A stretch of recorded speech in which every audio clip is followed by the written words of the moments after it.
experiencing any difficulties in your relationship, be it a husband and wife, mother and father, parent and child, or even partner?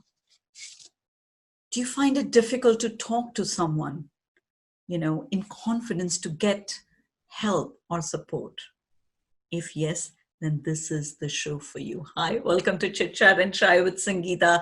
In this show, I'll be talking to an expert, Maliha Hayat. She's a special guest on the show, and she's a cultural crime expert. And we'll talk to her about what does it mean and how you can find help. Hi, Maliha. How are you? Good morning, sunshine. I haven't seen you for a while. Lovely to see you. And you too. Look, I got something. We don't stop, do we? We keep twinning. What's the vibe? What's the vibe? I think so. I think it's about the vibes that connect to us, isn't it? And that is definitely of the joy. But, like your title, you're specialist in cultural crime. Tell us a little bit more about that and exactly what work do you do? Okay, so my title basically means I deal with specialist crimes within the diverse community. Mm-hmm. So mine's predominantly the South Asian community, Middle Eastern community. Yeah. And the main issues there are of abuse. So I deal with domestic abuse, honor-based violence, forced marriages, and a lot of hidden crime, which the communities don't always report or they're too frightened to report. So a lot of my work when I was even in some such place was to help the community, help the individuals or help the family and make them safe and raise awareness with the police what should or shouldn't be dealt with to help that victim rather than focusing on courts, arrests and prosecutions. So for me, it's all about making that individual or that family safe and doing what they want and getting them sometimes out of their situation, but sometimes just being somebody there that they can pick up the phone or talk to when things are getting dire. Yeah. So that's it in a nutshell. It's a bit more complicated, but I'm trying to keep it simple for you. Wow, it's a lot to take in, of course. So, our audience who are listening, they will tap into who you are. And of course, we'll talk in the show as well. But what I want to do is before I really dive in deep in the questions and answers and ask a little bit more. And I know this topic is quite serious and there is, I was reading stats a lot. But first of all, I want to ask you, where's your chai? I got it. I got my chai steaming hot. I'm missing the pakoras.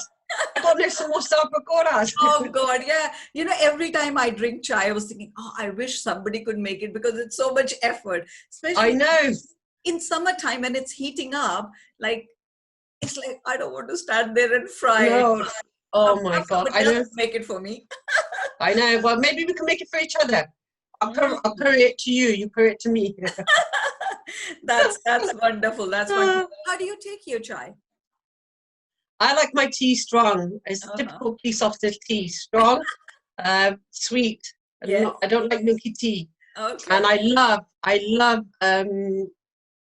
green cardamom tea. That's my favorite. I used to drink that when we were growing up. Mom used to make it. But I think after a while, I just came out of it. I just didn't like cardamom. I thought I just want simple plain tea. But, in winters, I do have ginger tea and I put a little bit of honey mirch in it, just to... Ginger tea, I love ginger. Yeah, ginger tea good pick up when you're feeling low, when your immune system is low. Yes, I love it. It is so good, isn't it? Ginger and we can talk about haldi, the benefits of that. It's amazing, those natural spices. So, that's one thing I need to ask everybody. How do they take their chai? Because there's so much variety. Some people like masala tea. Some people like, for me, it's now English breakfast tea, simple tea bag, hot water, milk and sugar. But I'm trying to avoid sugar, but it's it doesn't feel good. Moody. It depends on my mood. I like all sorts of tea. The only teas I don't really get on with, the fruity teas. Yes. I just don't get on with I tried them, but I said to my children, it's like you're drinking hot Ribena or hot orange juice. Yes. My brain can't break that.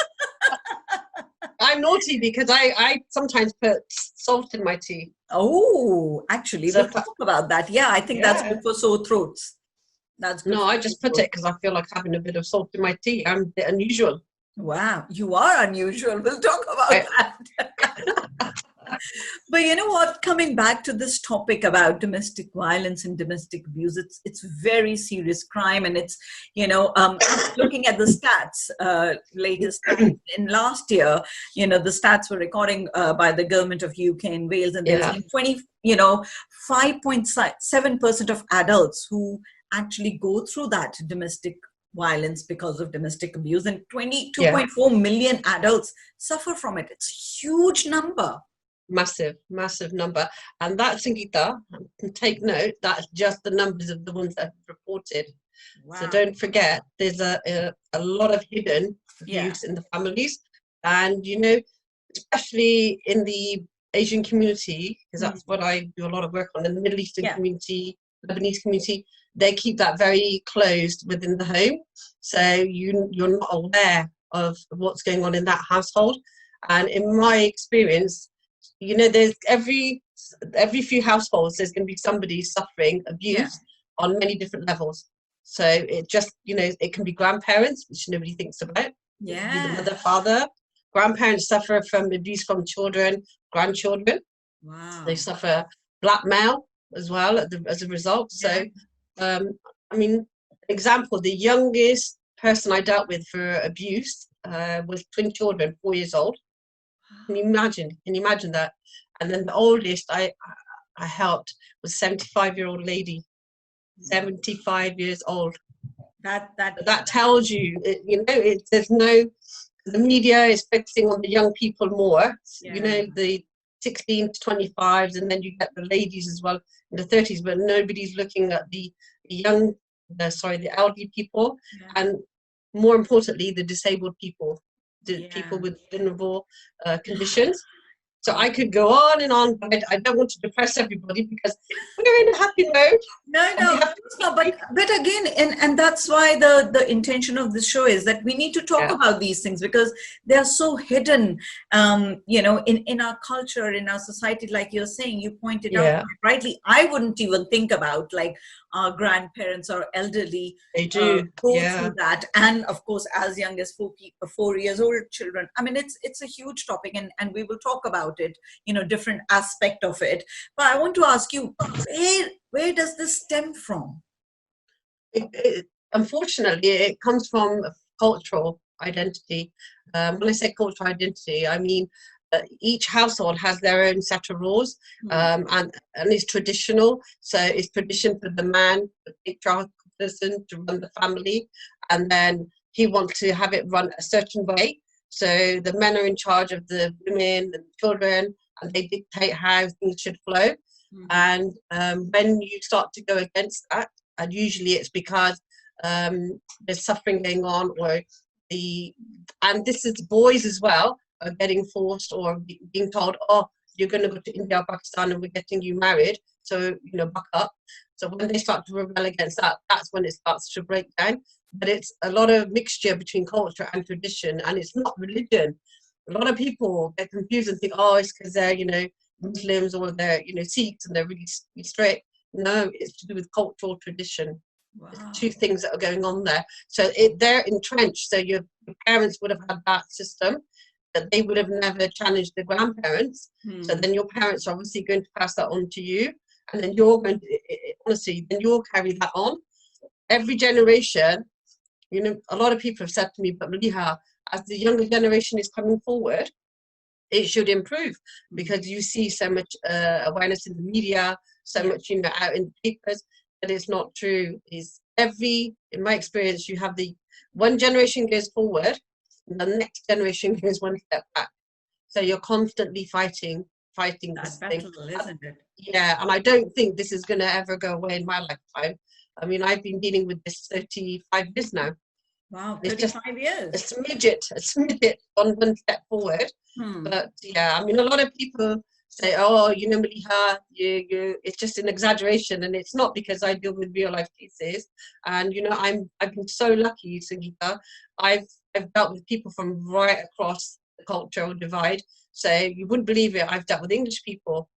English people suffer the same issue as well, but it's just that it's not as extreme as the Asian people.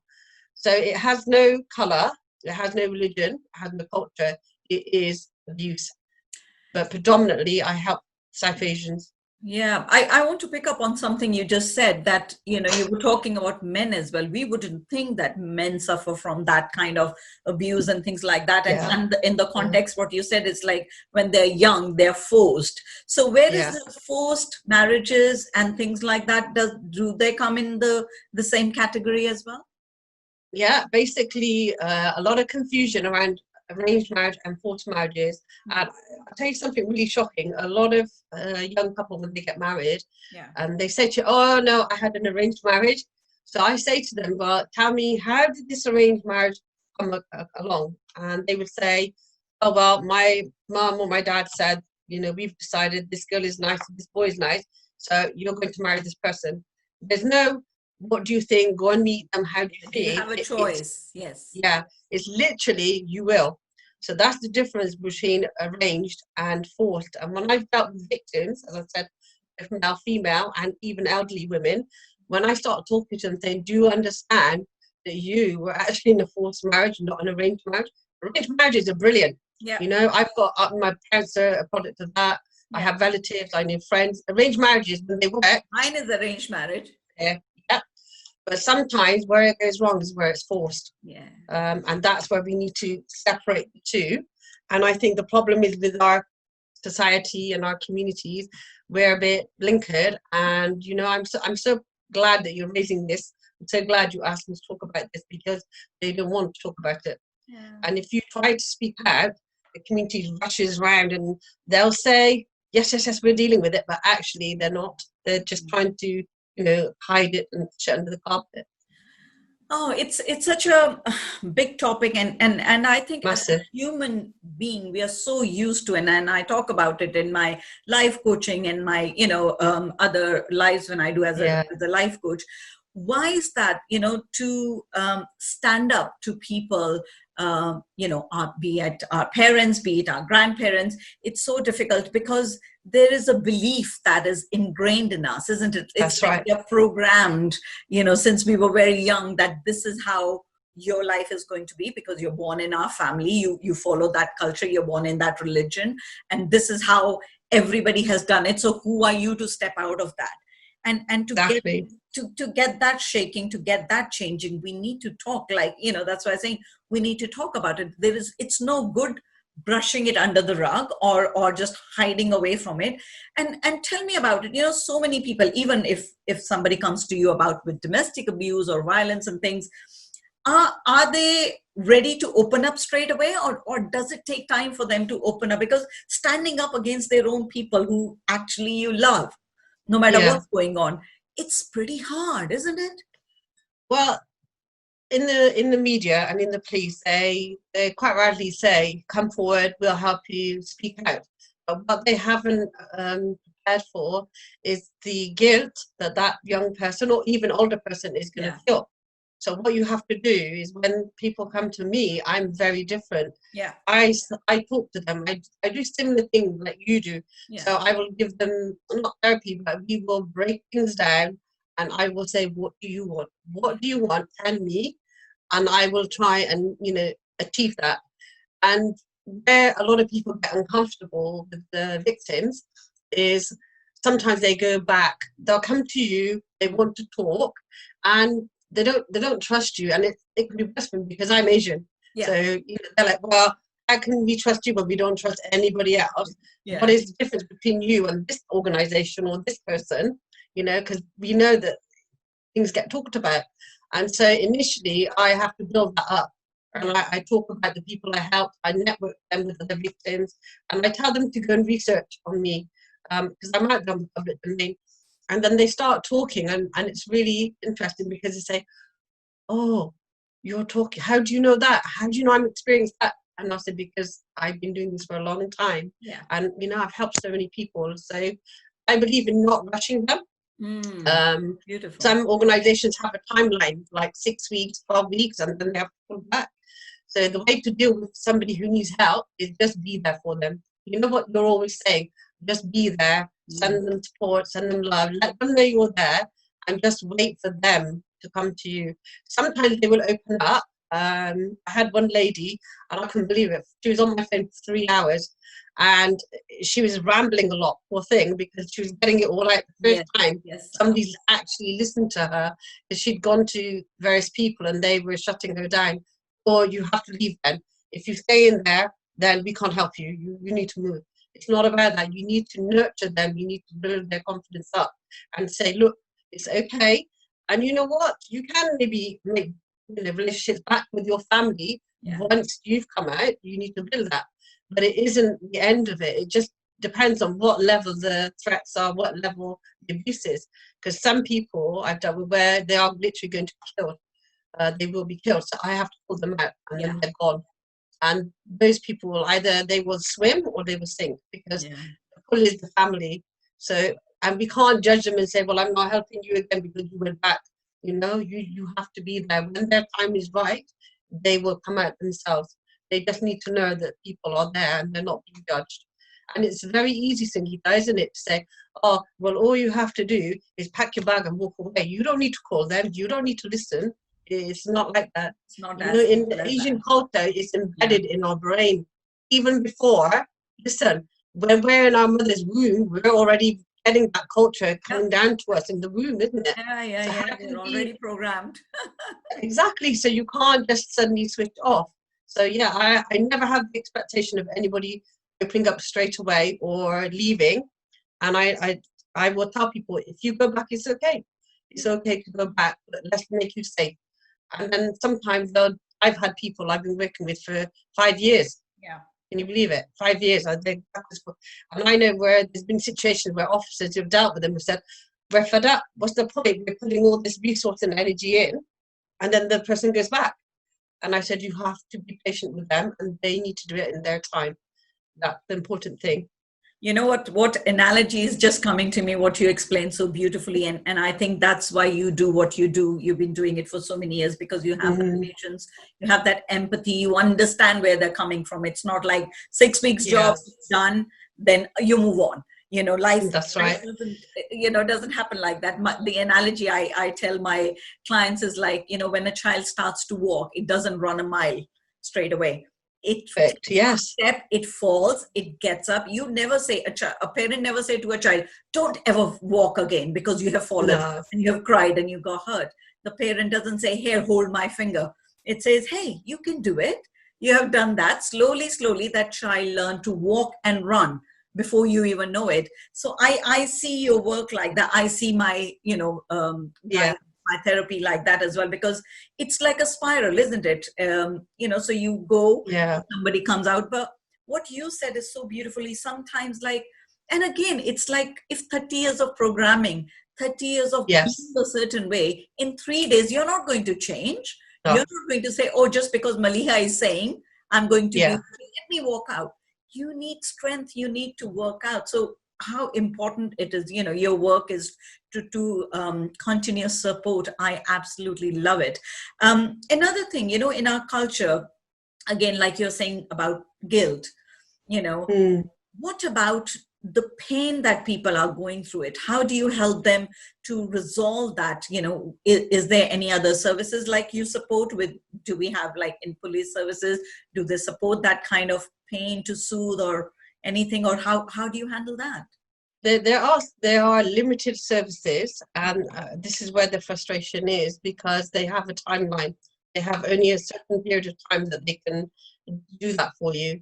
So I mean, the first thing I do, since you've been up and running, obviously I'm making them contact you and watch your stuff, because I honestly, I think you're doing fantastic work with Sangeeta, and you can't stop doing this because you're a healer. I see you as a healer. So, you heal that pain that people have got. So the other thing I do with them is I talk to them and I let them talk. You have to let them talk. Sometimes they will talk about the guilt they're feeling because the balance of scales for them is like this. So they love their husband because they've had children, but then he doesn't respect them, and that's not right either. So what you have to do is you cannot afford to be judgmental of that relationship. So what I do is I balance both sides of that relationship. Yes, that's your husband. He's very loving in one respect because you have the children, you have a roof over your head. But no, it doesn't mean he has to abuse you. So you have to have your own self-respect first. And when a person is allowing somebody to abuse them in that way, is because they have low self-esteem, and that they've, you know, been chipped away. I've dealt with barristers. I've dealt with barristers. I've dealt with ladies who have had no education. So it shows you it's not about being intelligent or not. It's all about your self-worth. And I know we've spoken about this on our Facebook Live so many times. It's all about self-worth. If you are nurtured, and if somebody encourages you to do something, even if, you know, you made a really lovely dinner and then you're, wow, that was really nice. Or, you know, oh, you got the kids to school on time without any stress, that is fantastic, given your circumstances. And you build that up bit by bit. I will say to them, you are so brave. You're picking up the phone and talking to me. That speaks volumes. And give yourself credit for doing that. So you have to work with them on that. I mean, there is always a lot of pain. And a lot of the time when I've started breaking down what's going on, it stems back to parents' time.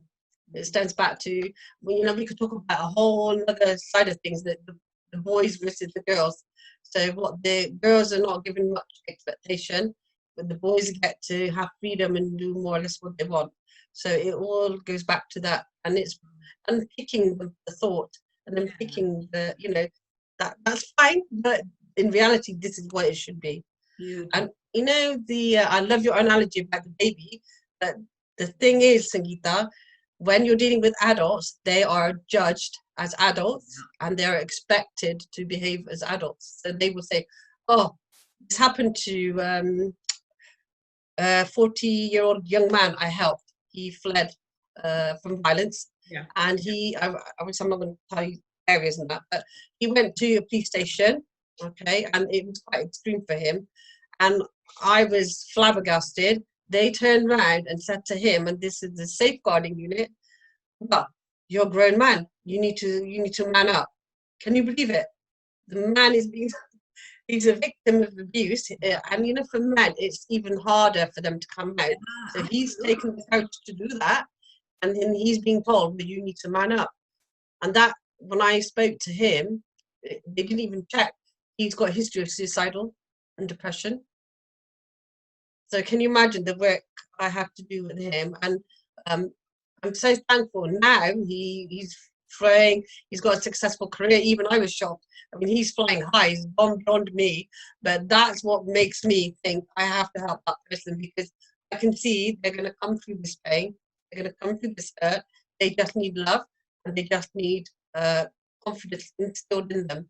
And I know as professionals, they say, oh, Maliha, you know, you're getting a bit too close and you're a bit emotional, but I'm sorry, you have to be like that to help those victims, because they need that love and they need that assurance, don't they? It's almost like I'm mothering the victim to that. You know, that's basically what it is. It is. It's about nurturing, and I love it what you said it. You know, and I think somewhere we are missing that in our system. That we are very red tape. Yes. This is the way it should be. Every individual that come to you, you know, it could be, okay, same domestic abuse or violence, but every victim has their own journey. Every victim has their own, you know, personality and the trauma they have gone through it. So how can one, you know, it's like one shoe fits all. It's not going to happen, isn't it? It's never going to happen that. Yeah. And I do get frustrated. The other side of this is when the victims can be quite selfish. And this does crop up every now and again. And then I have to say to them, so when you deal with one person and they're trying to talk to you all the time, and when I know that they're safe, I start to carry on to the next. I still have their contact, but then I need to deal with other people. And I was really shocked that somebody said to me, a victim said to me, oh, well, they can't call you all the time. You've got to, you know, have time for yourself. Just don't take their calls. And I looked and I said, did you just say that? I said, have you forgotten where you came from and how much work I did with you? This wasn't about saying, well, I'm so good. This was me telling them, you've forgotten where you came out of. You've become so successful. They've forgotten their struggle. So they became unsympathetic with other people. And I said, really, you need to step back and think. And she did say, I can't believe you're right. I can't believe I just said that. totally forgotten because I'm so successful now. And she said, I'm ashamed of myself telling you or leave that person. Because Sangeeta, as you know, all my life I've had people telling me, why are you doing so much? Why are you oh don't pick up the phone. You can't be like that. We all need to remember where we come from. But the thing is, that's why you're doing what you're doing. Yeah. Again, it's about who you are, it's about what you give, it's about the role, it's about the experience. But what I love about it, what you said, sometimes victims can be very selfish, and I'll tell you why. Because I remember when I was in pain, when I went through depression and pain, and whenever I go through pain, it's not even about like I never go through pain now because I have worked Yeah. on myself so much. I feel at that point I am selfish. Why? Because I cannot see any other person's point of view, because I am That's right. so much in pain. I feel like a baby that I need to be looked after. I need to be nurtured, of course. And I end up sometimes saying things that, hurt other people, not because I have said something bad, because otherwise I'm thinking, well, why can't you see I'm in pain? Because Yeah. if Yeah. I'm screaming, I have no ability to see other person's point of view. And that's what you picked up very beautifully. And that's what sometimes, when I think, okay, what would I do if somebody is coming to me with that kind of pain? How will I approach them? And I'll say, okay, I'll be kind to them. Yeah. I'll say to them, it's okay, take your time. So I then have to take those words and say, Sangeeta, it's okay. Don't That's right. stay in that guilt space. Don't stay in that space, because you were in pain. And of course, you couldn't see that what other pain you're creating, because I can only give what I have. So in those Yeah. moments of pain, I have nothing else to give. But the thing is, with pain, it manifests itself, doesn't it? So when you're in pain and when you're in trauma, that pain and trauma actually becomes a person. It's not you. It takes over you. So you have a very narrow vision of what's going on around you. Absolutely. And what I say is, touch the ground, touch the chair, touch yourself, and say, okay, I need to stop, and I just take a step back and think. Appreciation. Okay, yes, I'm in an abusive relationship. Yes, I need to, I can't get through to this person, but perhaps somebody is in a worse position than me. Perhaps the reason I can't get through, or the reason I can't get response, is because somebody is desperate. I'm a real believer of, we all have something positive, and we should all be thankful, no matter what it is. Even, my family think I'm crazy. I say, even for the negative things that come in our path, it's going to give us a lesson in life, and benefit us in one form or another further down the lane. So appreciate it. So what, I'm grateful and I can come through this. And that's what a lot of the victims need. They need to get in that mindset, rather than drowning and they can't get out, because then they're ashamed to reach out, and then they don't know if they can trust that person. I really believe that you should always follow your heart, no matter what it is. Follow your heart. You'll never go wrong. Never. But most of us are so tuned and thinking logically, and that's what I find is my Yeah. work is like, I'm saying, get emotional, get connected to your heart, because your heart is always guiding you the right thing. But again, we get into our ego, we get like, what if I do this? How will people see me? Can I trust somebody? What if somebody else just, behave Oh my gosh. like that? Yeah. But what you're talking about, intuition, is all about heart. And we all have Well, that. exactly. And you said about, they're thinking about the people are going to say. That's exactly what happens all the time. And my answer to that, Sangeeta, you're going to laugh at me. You're going to think I'm mad. I said to them, did you get somebody's permission to get born into the world? When your mum gave birth to you, did you get permission to say, oh, hang on, I need to ask the community, that's the first question. I said, and when you die, because we're all going to die, I said, are you going to get somebody's permission to say, oh, please, can I die now? Because, it's that time and I need to go in my grave. Or are you going to wait for somebody to say it's okay for you to die? And they were saying, Maliha, that's a really crazy analogy, but actually it's true. It's true. So why are you worried about what so-and-so or whatever that relative is? Or if the family or the community cannot deal with your issue, that's their issue. That means there's a chink in their armor and they lack, confidence, or they lack clarity. So you should never do something out of fear for somebody else, for a lack of respect or lack of offending people.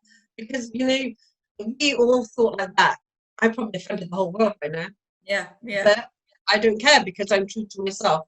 Yeah, You know, that's what's so that's important. the beauty of it. I see that in you. The strength in you is that you're always true to who you are. And Yeah. it's so easy to get sucked into that, isn't it? What he will say, what Oh. he will say, what you will. And I love you. You think about you're mad. I think about I am crazy, because I used to, grown up listening to it. My mom always used to say, "Wo kya kahega, ye kya kahegi," and I used to say, well, what do they come and do to you? When you're suffering, who comes to support you? Exactly. Nobody. Just people go away and actually laugh at you. You're worrying about those people, what they will say, and you're actually not supporting your own child or your own or yourself, worrying about Exactly. what people do. People have free time to talk about other people. People just simply will do who they are. What they think is their business. There's a beautiful saying I remember a few years back when I started on my spiritual journey. It said, what people think of you is none of your business.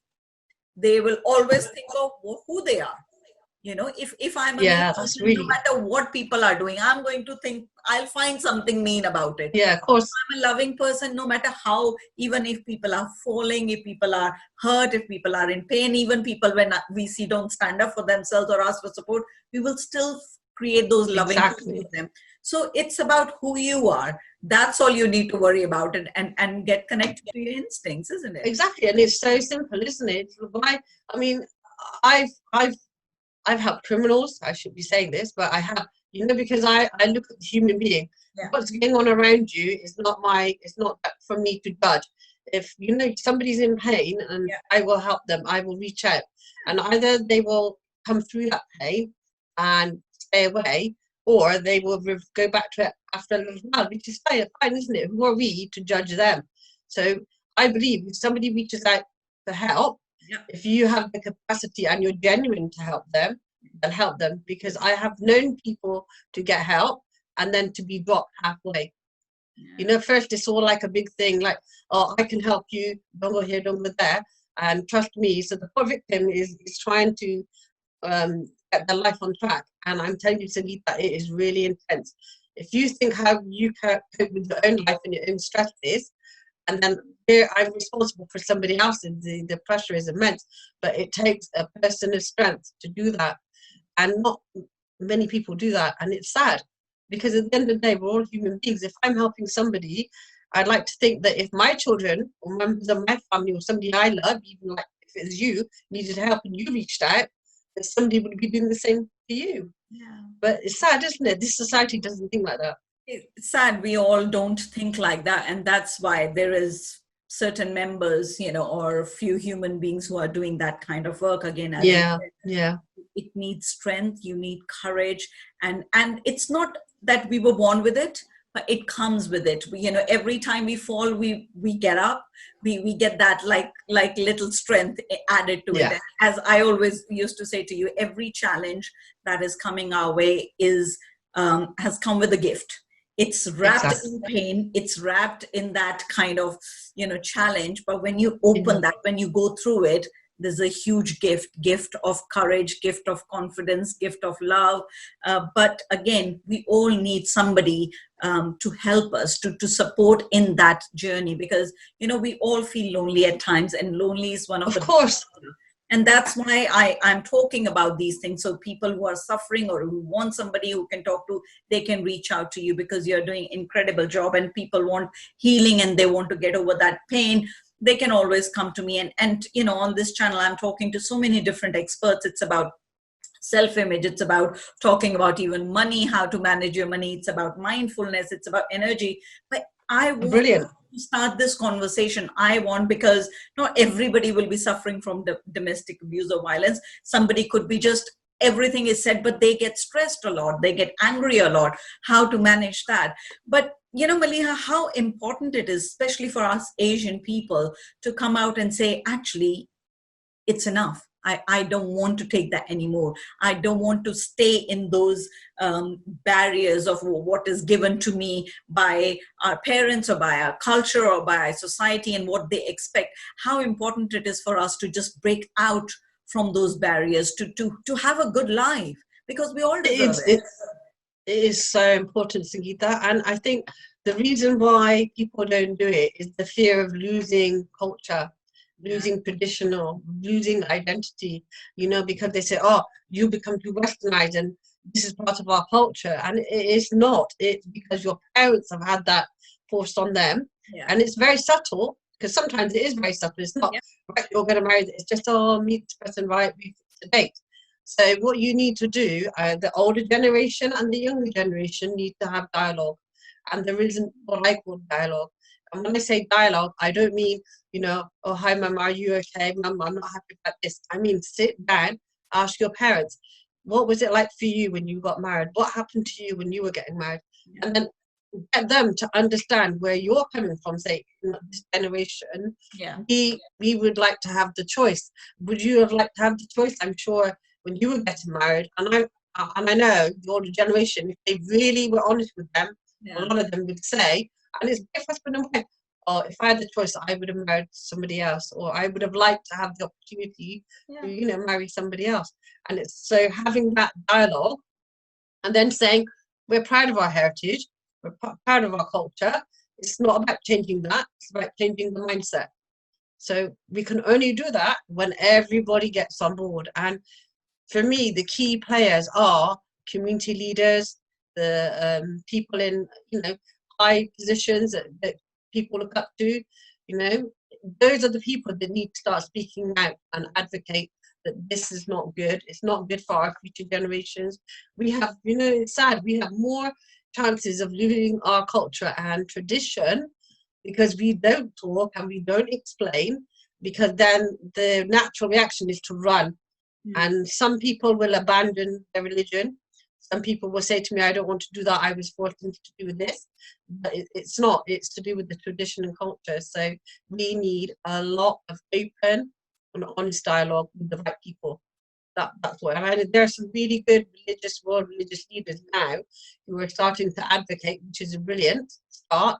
But we need more people to come on board, and we even need just local community residents to speak up more. And if they know somebody who's speaking out, or they know somebody who's suffering, go to that person. Don't say, oh, I don't want to get involved with the family, it's a family matter. Just be a human being and say, okay, here, contact this person, or step out and think for yourself, or even just, think about it, go and research, help that person to make that decision. But obviously we're too busy worrying about consequences, aren't we? Yeah. And that's what it is. It breaks my heart sometimes, because of the work I am doing, is because I have gone through suffering of pain because of my, when I had polio, when I went to depression and abuse, I have gone through. It's like so difficult, and because of the pain that I experience, I don't want anybody to go through that pain, and that's why I'm doing this work. But the thing is, it takes one person to stand up and say, no more. I don't want that. And not for me. I don't want that for anybody. I don't want that for my children. I don't want anybody to go through that. And for us to say, you know what, why don't we just come again, like you said, have an open dialogue, and it's about our tradition, our Asian culture, saying as soon as your child comes and talks to you, think, oh my God, you know what, you should just listen to us, and you should just do what we say. Don't question it. And I know a lot of people, millions of people suffer because we have taught them not to question it. Why shouldn't we question it? And one of my favorite dialogue, when I was growing up, to my mom was like, Mom, if I was supposed to listen to you everything, why did God give me my brain? Oh my God, I used to say that. Yeah, oh God, I said to my mom. I used to say that. Mom said, what is this? I said, well, you say something to me, then I have got my brain. I have to use my brain to say yes or no. I should have a choice. If I was born not to have a choice, then God should have just given brain to you, not to me. You are so right. That's exactly the dialogue I used to have with my father and my mother.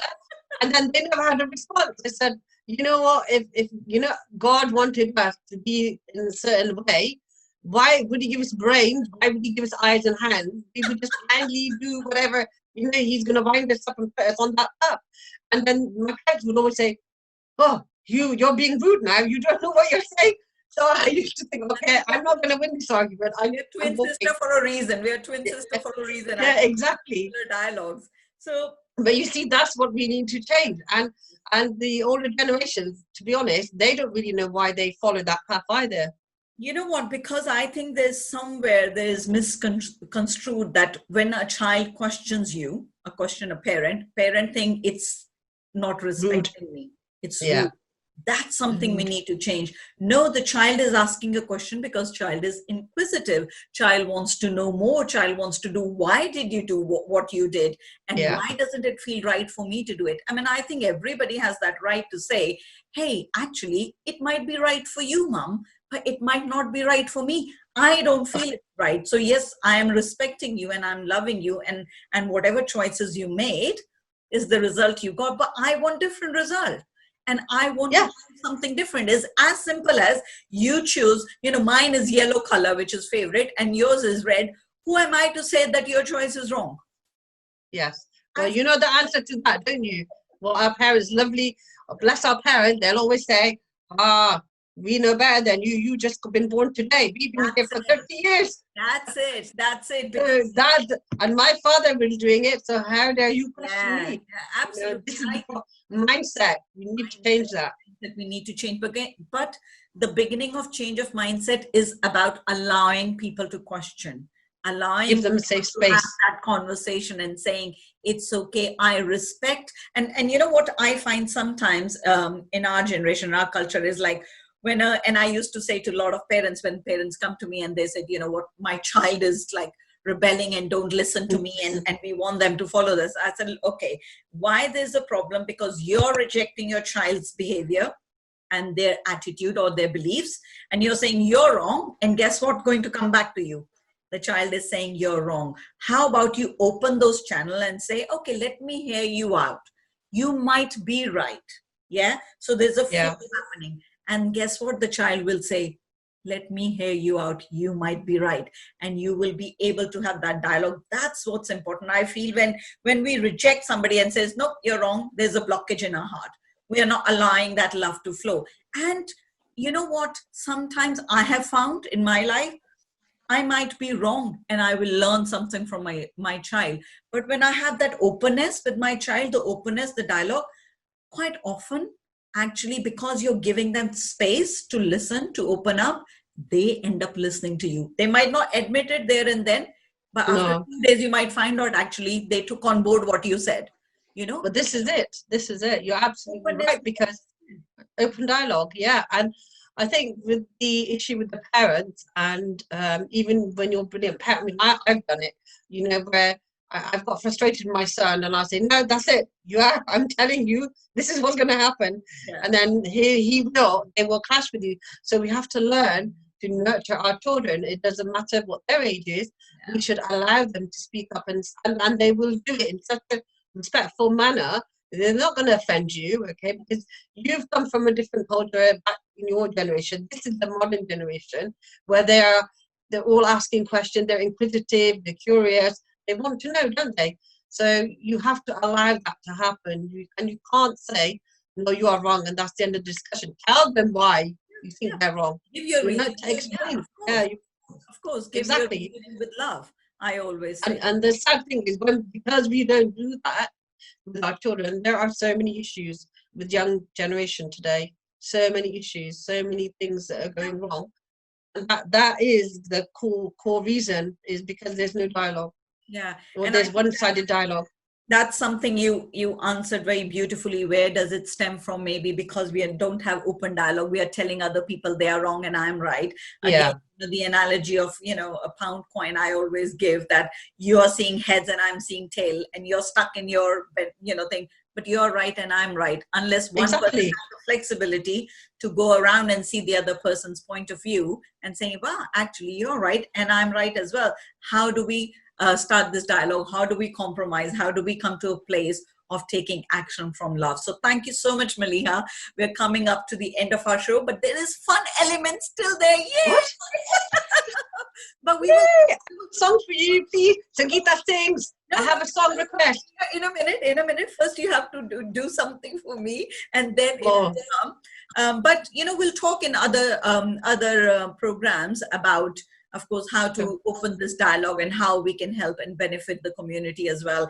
And so, guys, if you're listening, if you are somebody who is feeling stuckness in relationship, experiencing abuse, and you don't know who you can talk to, we will leave Maliha's details. She's all about supporting and helping people, as she's specialist in cultural crime. She understands you. She has empathy. She's loving and caring, and she's always there to hold your space and hold your hand. And of course, I am here as well.